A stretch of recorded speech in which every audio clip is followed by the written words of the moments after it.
কারমিনা, vinegar, হ্যাঁ, অথবা ত্রিফলা। যারা নতুন আছেন খুবই উপকার হবে আমার। আসসালামু আলাইকুম, সবাই কেমন আছেন? আশা করি সকলে ভালো আছেন। তো আজকের ভিডিওটা আমার কাছে মনে হয় খুবই ইম্পর্টেন্ট। যারা কবুতর পালা শিখতে চান তাদের জন্য খুবই একটা ইম্পর্টেন্ট ভিডিও। অধিকাংশ যারা আমরা নতুন পালক আছি তারা ঠিকঠাক মতো যত্ন না নেওয়ার কারণে এই গরমকালে কবুতর টাল হয়ে যায়, বিভিন্ন রোগে আক্রান্ত হয়। আমার যে কবুতরগুলি আছে ওই কবুতরগুলিকে ছাড়ি বাইরে। আমি মূলত সারাদিনে বেশি সময় পাই না। আমি কবুতর যখন উড়াই, প্রায় দিনে উড়ানো হয়। উড়ানোর সময় যখন আকাশে কবুতর উড়ে, এই টাইমটা শুধু আমি কবুতরের কাছে থাকি, কবুতরকে দেখি। তো এই সময় আমি আপনাদের সঙ্গে একটু কথা বলি, কবুতরগুলি আগে ছেড়ে দেয়।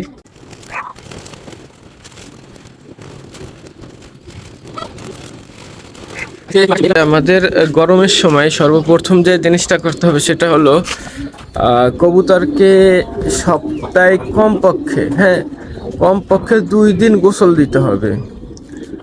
আর গোসলের পানিতে, আর যদি ওরা নিজেরা গোসল করতে চায়, এর চেয়েও বেশি যদি গোসল করতে চায় সপ্তাহে 3 দিন, তো বেশ ভালো। আপনি সপ্তাহে 3 দিন ওদেরকে গোসল দেন। আমার কবুতর সপ্তাহে 2 দিনের বেশি মূলত গোসল করতে চায় না, এই জন্য 2 দিনের কথাই বললাম। আর গোসলের পানিতে অবশ্যই আপনারা লবণ, সামান্য লবণ অথবা ফিটকিরি অথবা পটাশ, হ্যাঁ, অথবা যদি সবচেয়ে ভালো হয় বাথসল, আর যদি সেটা না হয় তাহলে ভিনেগার ব্যবহার করতে পারেন, তো খুবই ভালো হবে। কবুতরগুলি চাকলা বেঁধে উঠতেছে, আমি একটু দেখাই। আজকের ভিডিওটা একটু লম্বা হয়ে যাবে না, তারপরেও যারা নতুন আছেন আশা করি ফায়দাজনক হবে ভিডিওটা। ওই যে উঠতেছে, ওরা কিন্তু অনেক হাইট নিচ্ছে। আমি যেহেতু পাঁচতলার উপর থেকে ওদেরকে এতটুকু দেখা যাইতেছে। আরও যদি নিচে হইতাম আশা করি অনেক হইতো, দূরে দেখা যাইতো। তারপরেও কবুতরগুলি ওদিক ভাগতেছে। বাহ, মাশাল্লাহ। এরা হলো সব ইয়াং কবুতর, হ্যাঁ, ইয়াং কবুতর। এরা একটা চাকলার বাইরে, এই যে, আর সবই চাকলা নিচ্ছে। মাশাল্লাহ, খুব সুন্দর। এরপরও দ্বিতীয়ত আপনারা যেটা করতে পারেন সেটা হলো কবুতরকে সপ্তাহে 2 থেকে 3 দিন সিলাইন দিতে পারেন। সিলাইন বলতে আপনারা ওই যে মানুষের যে ওর সিলাইন আছে ওটা না দেওয়াই ভালো। আপনি যদি পশুর জন্য, পশু পাখির জন্য যে সমস্ত সিলাইন তৈরি হয়েছে, দাম খুবই কম, 15-20 টাকা হয়তো হইতে পারে এরকম। এসব সেলাইন আপনারা ব্যবহার করবেন সপ্তাহে 2-3 দিন, খুবই ভালো হবে এই গরমের সময়।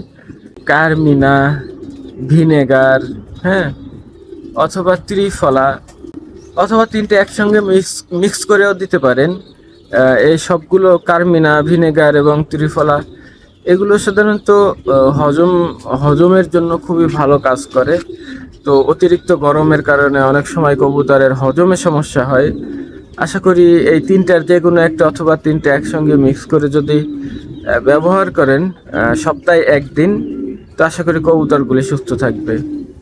এরপরে সবচেয়ে গুরুত্বপূর্ণ আমি যেটা মনে করি সেটা হলো কবুতর দুর্বল হয়ে গেলে সাধারণত কবুতরের টাল হয়ে যায়, গলা কাঁপুনি রোগ আসে গরমের সময়। দুর্বলটা হয় হলো ভিটামিনের বি এর ঘাটতির কারণে। ভিটামিনের বি এর ঘাটতির যদি হয় তাহলে কবুতরের ঘাড় বাঁকা হয়ে যায়। এজন্য ভিটামিন B1, B6, হ্যাঁ, আমি যেটা ব্যবহার করি সেটা হলো বিকমভেট। এর আগের ভিডিও যারা দেখছেন সেই ভিডিওর ভিতরে আমি দেখাইছি বিকমভেটটা আমি কীভাবে কী ব্যবহার করি। তো যারা আগের ভিডিও দেখেন নাই আশা করি দেখলে বুঝতে পারবেন যে বিকমভেট কোনটা কি, হ্যাঁ। তো এই ভিটামিন বিটা ব্যবহার করার অবশ্যই চেষ্টা করবেন। আশা করি কবুতর আপনার টাল হবে না। আর সর্বশেষ যেটা বলবো সেটা হলো আপনার কবুতরকে অবশ্যই কৃমির কোর্সটা করাবেন। কৃমির কোর্স বলতে কবুতরকে কৃমির ওষুধটা খাওয়াবেন। অধিকাংশ কবুতর আমাদের অসুস্থ হয় কৃমির কারণে। যদি কোনো কবুতরে কৃমি আক্রমণ হয়, মাসল মানে শরীর শুকায় যায়, বিভিন্ন ধরনের সমস্যা তৈরি হয়। ও যে খাবারটা খায়, ও যে মেডিসিনটা খায়, ভিটামিনটা খায়, ওর শরীরে আসলে কোনো কাজ করে না কৃমি যদি থাকে। তো সর্বোপরি কথা হলো, আমার কবুতরকে কৃমির কোর্সটা 6 মাসে একবার হোক বা 3 মাসে একবার হোক আমার কৃমির কোর্সটা কমপ্লিট রাখতে হবে। কৃমির কোর্সটা কমপ্লিট রাখলে ওর শরীরের শক্তি পরিপূর্ণভাবে থাকবে, ও যা খাবে ওর শরীরে লাগবে আর কি। কবুতর সহজে অসুস্থ হবে না আশা করি। কবুতরকে যদি সম্ভব হয় কবুতরকে কি বলে ভ্যাকসিন করাই নেবেন। তো আমি যেটা করি সেটা হলো ভেটেনারির যে ভ্যাকসিনটা এই বছর যেটা করছি সেটা হলো ওই যে আমাদের পশু হাসপাতাল থেকে যে ভ্যাকসিনটা দেয়, কিল ভ্যাকসিন, হ্যাঁ, লাইভ ভ্যাকসিন না, কিল ভ্যাকসিন, ওই ভ্যাকসিনটা আমি এবছর করাইছি, ভিডিও করার সুযোগ পাই নাই। যাই হোক, যারা জানেন এই বিষয়ে অবশ্যই আমার একটা বিস্তারিত ভিডিও দেওয়া উচিত ছিল, কিন্তু সময়ের কারণে পারি নাই। এখন আমি কবুতর উড়া দেখতেছি আর আপনাদের সঙ্গে কথা বলতেছি, আর দু একটা কবুতর নেমেও গেছে। তো যাই হোক, এই সমস্ত কবুতরটা দেখাই। আপনারা যদি এই সমস্ত জিনিসগুলি ফলো করেন আশা করি কবুতরগুলিকে বেশ সুস্থ রাখতে পারবেন।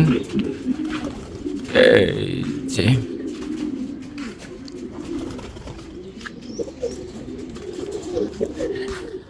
তো টুকটাক দু একটা কথা বললাম, যে কটা আমার মনে পড়ছে, হ্যাঁ, সেগুলি বললাম। আশা করি এর বাইরেও কিছু কথা আছে আমার খেয়াল নাই, হয়তো পরবর্তীতে যখন ভিডিও করা হয়ে যাবে, আমি নিচে যাব বা অন্য কোনো কাজে ব্যস্ত হয়ে যাব, তখন অবশ্যই মনে পড়বে যে এই কথাটা তো বললাম না। তো যাই হোক, বলি নাই। আপনারা যারা অভিজ্ঞ আছেন তারা অবশ্যই কি কি করা দরকার আপনারা যদি চান, আপনাদের সময় হয়, কমেন্ট বক্সে বলতে পারেন। যারা নতুন আছেন তারা যদি কমেন্ট বক্স চেক করে হয়তো উপকৃত হবেন। তো যাই হোক, আজকের ভিডিও এই পর্যন্তই। সবাই দোয়া করবেন। আসসালামু আলাইকুম।